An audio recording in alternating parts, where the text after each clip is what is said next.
Okay, we're back with more rational expressions.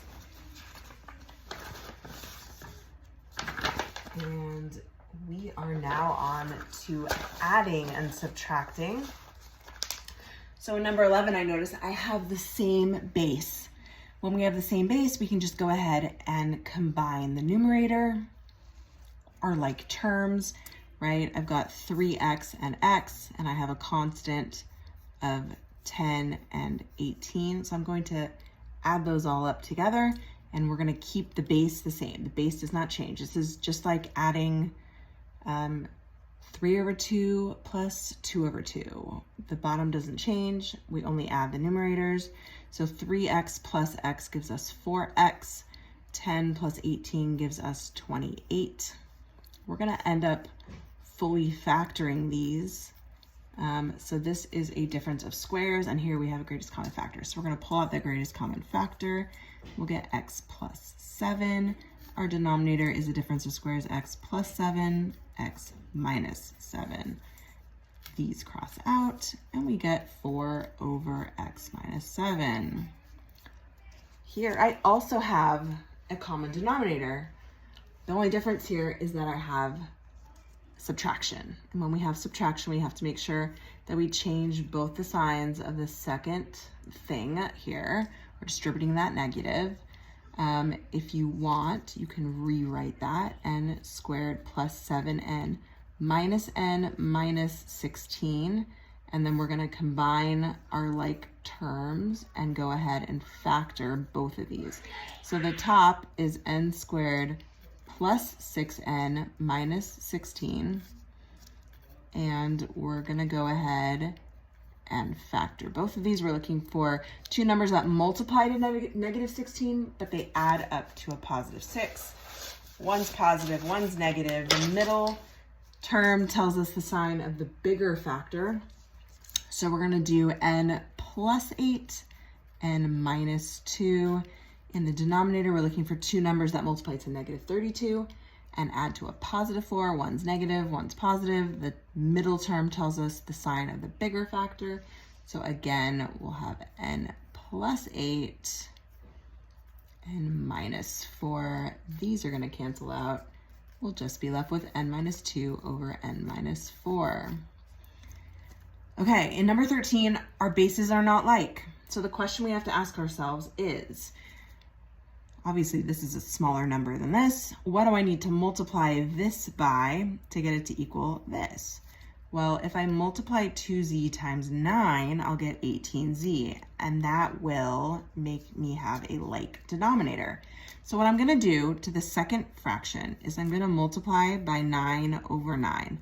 9 over 9 is just 1, so I haven't actually done anything. I've multiplied by 1. I've just basically made that second fraction a little bit bigger. I've unsimplified it. So we'll have 5 over 18z plus 1 times 9 is 9. My pencil ran out of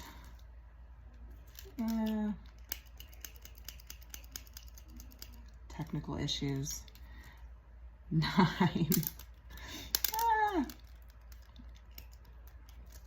See if I can get this to work a little bit longer. 9 over 18z. Now that they're the same base, I can just add the numerator together. So 5 plus 9 is 14 over 18z. Now we're just simplifying. We can divide both those by 2 and we'll get 7 over 9z. Here, again, we do not have common denominators. The question is, what can I multiply this whole thing by to get here? Well, if I have a hard time seeing it, I could go ahead and factor this out. There's a greatest common factor I could take out. If I take out a 10, I'll be left with r minus 2. Oh, well, I have r minus 2 here. So that means if I multiply by 10 over 10, I can get a like base. So then I'm going to have, we'll write it down here, why not? 6r minus 2, and then I have minus 1 times 10, which is minus 10. That's going to give me 6r minus 12. over 10 times r minus 2. We're going to go ahead and factor this. The greatest common factor is 6. And we get r minus 2 over 10 times r minus 2. These cross off, and now I can just simplify the 6 over 10. They're both even, so we'll divide by 2, and we'll get 3 over 5. Again, here we do not have a like base, so what we're going to do is we're going to factor this and see if k minus 1 is a factor. What's the other factor that I can multiply this fraction by? So I'm actually going to take some space from this problem up here. We'll do a times c because there's no greatest common factor, so we're going to do a times c, which is 15. So we're looking for factors of 15 that add up to a -2. One's positive, one's negative. I'm going to choose a -5, +3. So I'm going to write that. I'm going to rewrite that middle term. Negative 5k plus 3k gives me that -2k. I haven't actually changed anything here, just made a 4-term polynomial that I can go ahead and factor. Then what is my greatest common factor from the first set of parentheses? It's 5k. Sorry, my pencil is failing me. 5k. And we're left with k minus 1. And then for my second set of parentheses, I have a +3. I'm just gonna see if I can grab a pen real quick.